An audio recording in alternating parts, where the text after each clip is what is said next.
বাচ্চাদের স্কুলে পাঠিয়ে আমরা অনেক নিরাপদ থাকি, এটাই হওয়া স্বাভাবিক। কিন্তু আজকের এই ভিডিও দেখার পর থেকে কেউ আর স্বস্তি বোধ করবে না। কেননা এই যে দেখেন, বাচ্চাটি ক্লাসরুমেই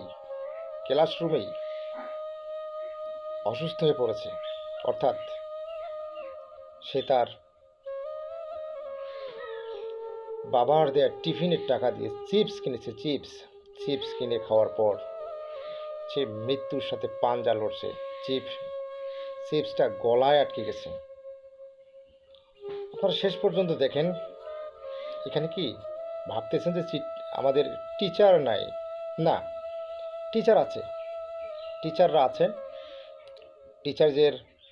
টিচারের যে একটা দায়িত্ববোধ, দেখেন কত ধরনের দায়িত্ববোধ পালন করতেছে। দেখেন এই তার সহপাঠীরা কি করতেছে, ম্যাডামকে কিন্তু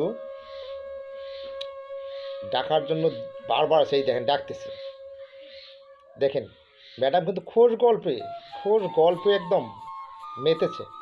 আবারও ডাকতেছে। দেখেন দ্বিতীয়বার এসেও হাত ধরে টানতেছে যে ম্যাডাম বিপদ হয়েছে, আমার বন্ধু আমার সহপাঠী লুটিয়ে পড়েছে, মৃত্যু শয্যায় মারা যাচ্ছে, একটু আসেন ম্যাডাম, একটু দেখেন।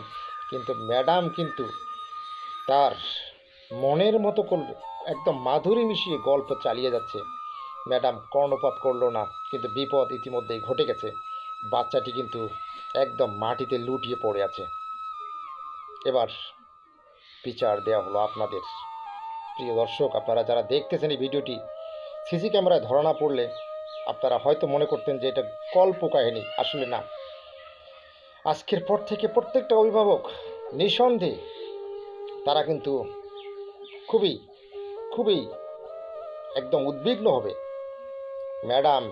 ম্যাডাম আমার কিন্তু এত বেশি গল্প চালিয়ে যাচ্ছেন। শেষ পর্যন্ত দেখুন ভিডিওতে কি অবস্থা।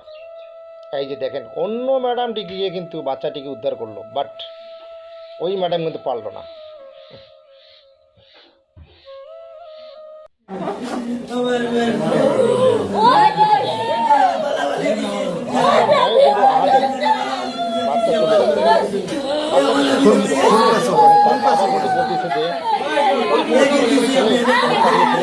কেজিওয়ানো কোনো অসুখ আসবে না। সুবিধা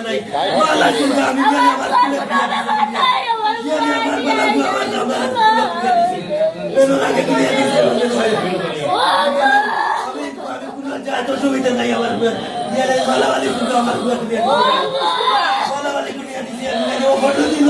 সাড়ে 10 টাকা